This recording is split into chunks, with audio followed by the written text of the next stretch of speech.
आपण देखंतु ये हेउची Odisha police ministerial staff selection board परीक्षा करिया पई जाउची जूनियर क्लर्क परीक्षा एवं से समान सेंटर रे जो सेंटर रे आरआई परीक्षा रो विभ्राट हितिला से सेंटर रे परीक्षा होची गोटिए नुए दुईटी एडमिट कार्ड आपन को देखौची जो परीक्षा नवेंबर 16 रु आरंभ होई डिसेंबर 4 पर्यंत चलिबो। हमर प्रश्न सरकार को राज्य में कौन विश्वविद्यालय उत्कल विश्वविद्यालय रमादेवी विश्वविद्यालय शैलबाला कॉलेज विश्वविद्यालय को आरंभ करी जेते तमाम सरकारी एवं बेसरकारी विश्वविद्यालय विद्यालय ऑटोनोमस कॉलेज माने अछंती कौन से गोटे देखा जाउनी केवल विवाह मंडप और साइबर कैफे देखा जाउची परीक्षा करिया पई। अतीत रे जेते परीक्षार्थी माननकोठू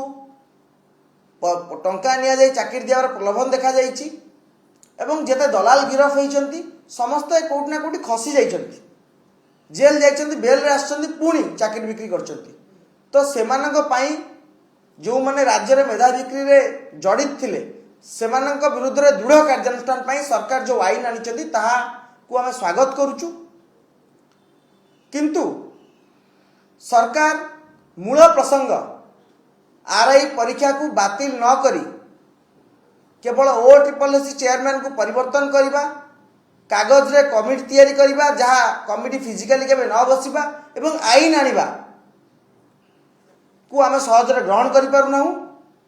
आमर दाबी आज भी स्थिर आमर दाबी होउची तुरंत आरआई परीक्षा को बातिल करके पुनश्च स्वच्छतार सहित परीक्षा करा जाऊ। आपण जानिले आश्चर्य हेबे जो सेंटर रु आरआई परीक्षा विभ्राट आरंभ होइतिला नयापल्ली रो एसएसबी एडुटेक असेसमेंट जो सेंटर रु सारा राज्य को आंदोलन व्यापीला एवं से सेंटर रे परीक्षा समय सीमा परे मध्य परीक्षा आरंभ होइतिला एवं व्यापक अनियमित सामना को आसला ता गोटे विवाह मंडप थिला।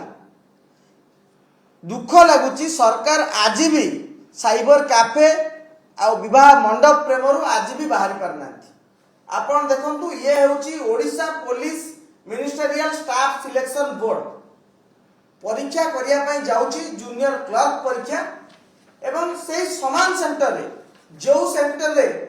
आरआई परीक्षा रो विभ्राट हितिला से सेंटर रे परीक्षा होची गोटिए नुए दुईटी एडमिट कार्ड आपन को देखौची जो परीक्षा नवेंबर 16 रु आरंभ होई डिसेंबर 4 पर्यंत चलिबो। हमर प्रश्न सरकार को राज्य में कौन विश्वविद्यालय उत्कल विश्वविद्यालय रमादेवी विश्वविद्यालय शैलबाला कॉलेज विश्वविद्यालय को आरंभ करी जेते तमाम सरकारी एवं बेसरकारी विश्वविद्यालय विद्यालय ऑटोनोमस कॉलेज माने अछंती कौन से गोटे देखा जाउनी केवल विवाह मंडप और साइबर कैफे देखा जाउची परीक्षा करिया पई। एवं द्वितीय प्रसंग हेउची से समान परीक्षा रे सरकार नॉर्मलाइजेशन मेथड को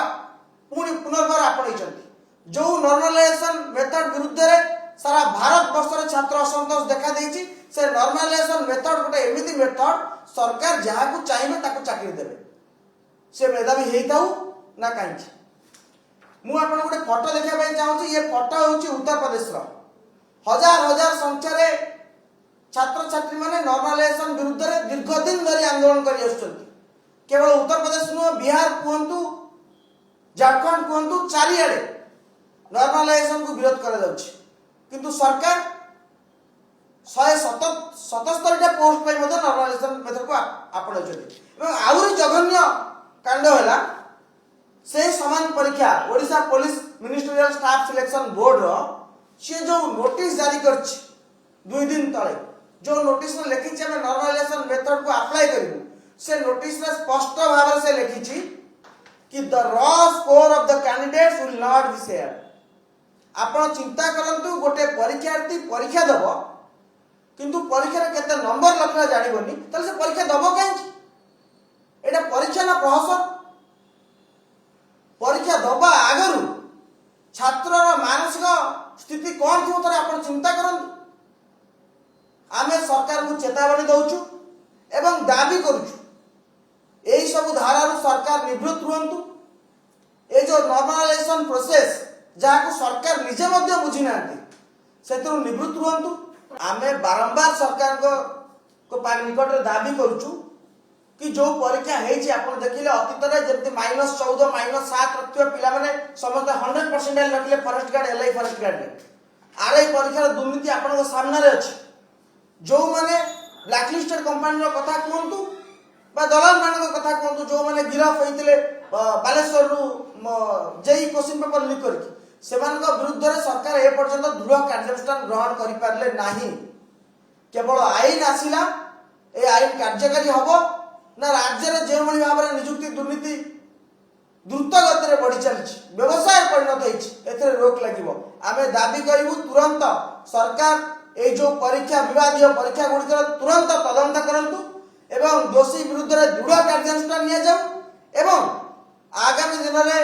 क्यों भाव में यह नहब ता प्रति जत्नवान होगा सहित तुरंत आरआई परीक्षा को बातिल करूँ नचेत आम चेतावनी दौचु स्टूडेंट अगेंस्ट करप्शन नेतृत्व में आगामी दिन में जो विधानसभा बसिया जाऊँगी आम बाध्य हो विधानसभा भितर को पशिया एवं राज्य जो डीआईजी कॉन्फ्रेंस होगा जाऊँगी जो भारत प्रधानमंत्री नरेंद्र मोदी जोगदेवार कार्यक्रम रही लक्ष लक्ष मेधावी माने हजार हजार संख्या आसी दृष्टि आकर्षण करने चेष्टा करेंगे।